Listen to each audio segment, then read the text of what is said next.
Hello friends, welcome to இது நம்ம family. இன்றைக்கி நீங்கள் பார்க்க போகிறது ஒரு சிக்கன் கிரேவி தான். மண்பானையில் எப்படி செய்கிறதுன்னு காட்ட போகிறேன். அதுக்கு ஃபஸ்ட்டு சிக்கனை வந்து நல்லா மஞ்சத்தூள், மிளகுத்தூள், உப்பு போட்டு எடுத்து வச்சுருக்கேன் மிக்ஸ் பண்ணி. இப்போ இதை நல்லா கழுவி எடுத்துகிட்டு வந்துடலாம்.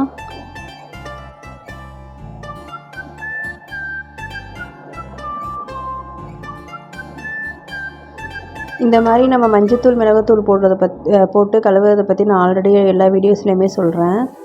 அது ரொம்ப நல்லது. அதில் இருக்க கெமிக்கல்ஸோ இல்லை ஏதாவது ஆட் பண்ணியிருந்தாங்கன்னா அதெல்லாம் போயிடும்.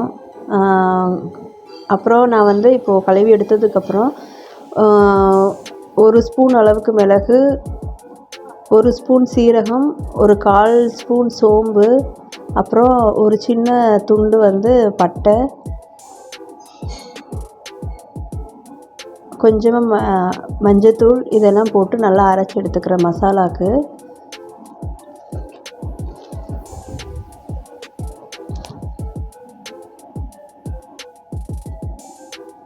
ஸோ அரைச்சாச்சு. இப்போ இந்த மசாலாவை வந்து நம்ம சிக்கனில் கலந்துடலாம்.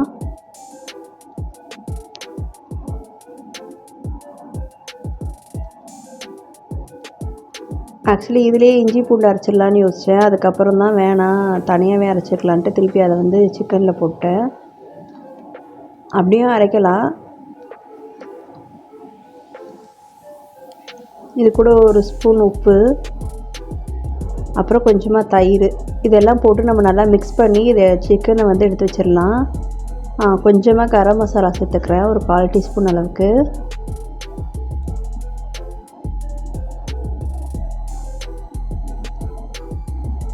குழம்பு மிளகாய்த்தூள் நாங்கள் வீட்டில் அரைக்கிற மிளகாய்த்தூள் தான் அது. இதில் வந்து இப்போதைக்கு ஒரு 2.5 ஸ்பூன் கிட்ட நான் போட்டு மிக்ஸ் பண்ணிக்கிறேன் நல்லா எல்லாத்தையும். இப்படி நம்ம மிக்ஸ் பண்ணி வைக்கிறனால மசாலாலாம் நல்லா சிக்கனில் ஊறிடும். ஸோ குழம்பு வச்சுட்டு நம்ம உடனே சாப்பிட்றப்ப அதில் வந்து எல்லாமே மிக்ஸ் ஆகி டேஸ்டெல்லாம் சூப்பராக இருக்கும். தயிர் வந்து நம்ம சிக்கனை வந்து நல்லா சாஃப்டாக குக் ஆகிறதுக்காக தயிர் சேர்க்குறோம். ஸோ இந்த மாதிரி எல்லாத்தையும் நல்லா மிக்ஸ் பண்ணி எடுத்து வச்சிடலாம். நம்ம குழம்பு வெங்காயம் தக்காளியெலாம் வதக்குற டைம் வரைக்கும் அது அப்படியே அந்த மேரினேஷன்லேயே இருந்துச்சுன்னா கொஞ்சம் நல்லாயிருக்கும் டேஸ்ட்டு. ஸோ மிக்ஸ் பண்ணிட்டேன். இப்போ இதை மூடி எடுத்து வச்சிடலாம். இப்போ வந்து குழம்புக்கு தேவையான சின்ன வெங்காயமும் உரித்து எடுத்து வச்சுட்டேன். அதுக்கப்புறம் இஞ்சி பூண்டு வந்து அரைச்சிக்கலாம். இஞ்சி பூண்டுக்கு ஒரு ஃபுல் பூண்டை வந்து அந்த இது ஃபுல்லாக எடுத்துட்டேன்.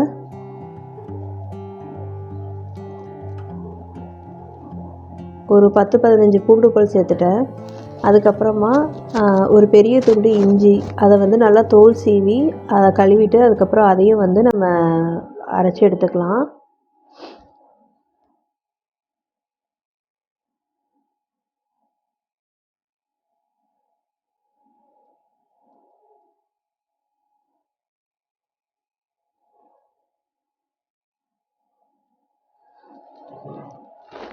இஞ்சி எல்லாமே கட் பண்ணியாச்சு.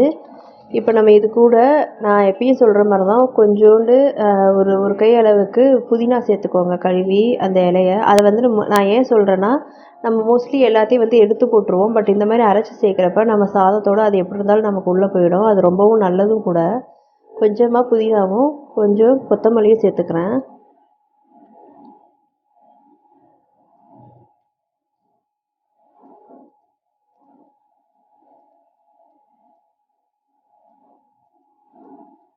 இப்போ நல்லா அரைச்சி எடுத்துகிட்டு வந்துடலாம். இஞ்சி பூண்டு அரைச்சாச்சு. இப்போ அதுக்கடுத்து நான் சட்டியை வந்து நல்லா சூடு பண்ணிட்டேன். அந்த சின்ன வெங்காயத்தையும் சாப்பரில் நைஸாக கட் பண்ணி வச்சுட்டேன். இப்போ வந்து மண் சட்டி வந்து நல்லா சூடாகிடுச்சு. இதில் வந்து குழம்புக்கு தேவையான அளவுக்கு எண்ணெய் ஊற்றிக்கலாம். ஊற்றிட்டு ஒரு 1/4 டீஸ்பூன் வந்து கடுகு உளுந்து சேர்த்துக்கிறேன். கடுகு உளுந்து நல்லா பொரிஞ்சதும் சோம்பு சேர்த்துக்கலாம். மசாலா ஐட்டம்ஸ் நம்ம தாளிக்கிறதுக்கு போலையா அதெல்லாமே சேர்த்துக்கலாம். ஸோ கடுகு முடிச்சு இப்போ ஒரு 1/4 ஸ்பூன் அளவுக்கு சோம்பு சேர்த்துக்கிறேன். அடுத்து 3 கிராம்பு சேர்த்துக்கிறேன். அப்புறம் ஒரு அன்னாசி பூ சேர்த்துக்கிறேன்.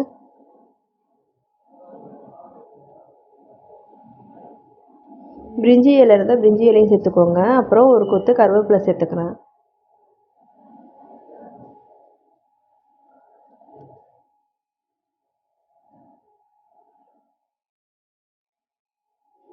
இப்போ இது எல்லாமே நல்லா புரிஞ்சிருச்சு. இப்போ வந்து நம்ம அரைச்சி வச்சுருக்க இஞ்சி பூண்டு பேஸ்ட்டை வந்து சேர்த்துக்கலாம்.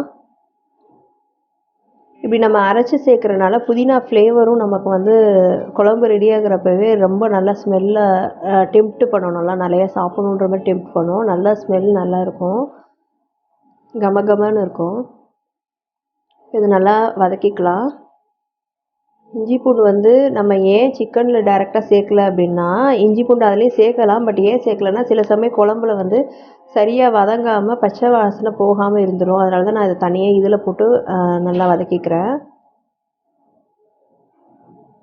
இப்போ ஒரு 2 பச்சை மிளகாய் வந்து ரெண்டு பாதியாக கட் பண்ணி வச்சுருக்கேன், 4ஆக.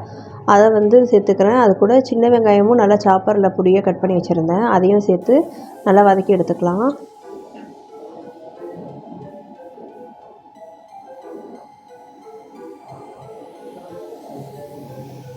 இப்போ வெங்காயம் நல்லா வதங்கட்டும். வெங்காயம் வதங்கினதும் நம்ம அடுத்து தக்காளி சேர்த்துக்கலாம்.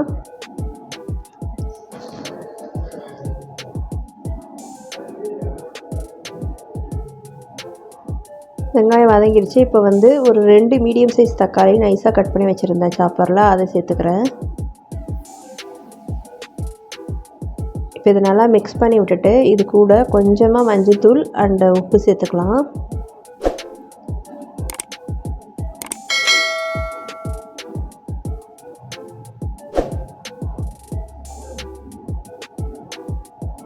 தக்காளி வதங்குற அளவுக்கு சேர்த்துக்கிட்டா போதும்.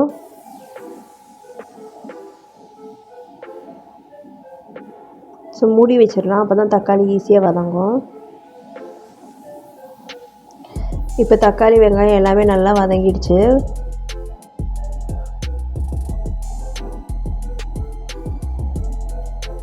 இப்போ நம்ம மேரினேட் பண்ணி வச்சுருந்த சிக்கனை வந்து சேர்த்துடலாம்.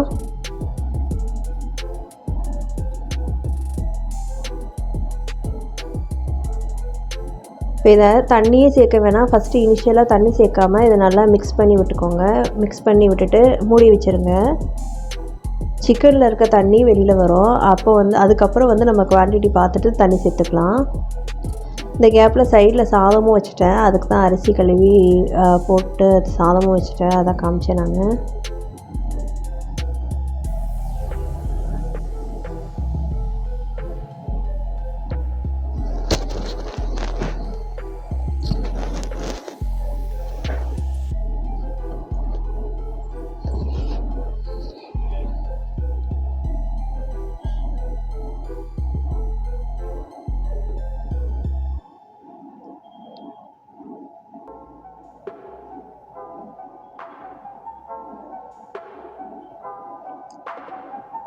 ஸோ சிக்கன் ஒரு 5 மினிட்ஸ் நல்லா இதுவாகிடுச்சு பாருங்கள். நான் சொன்னேன் இல்லையா, தண்ணி வந்து சிக்கன்லேருந்து வெளியில் வரும்னு சொல்லிட்டு.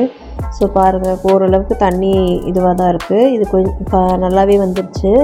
இப்போ வந்து நம்ம குழம்புக்கு தேவையான அளவுக்கு தண்ணி சேர்த்துட்டு மிளகாய்த்தூள் வந்து காரம் எப்படி இருக்குது என்னென்னு செக் பண்ணிவிட்டு அதையும் சேர்த்துக்கோங்க. ஏன்னா நம்ம இனிஷியலாக ஒரு 2 ஸ்பூன், சின்ன ஸ்பூனில் 2 ஸ்பூன் தான் சேர்த்துருந்தேன்.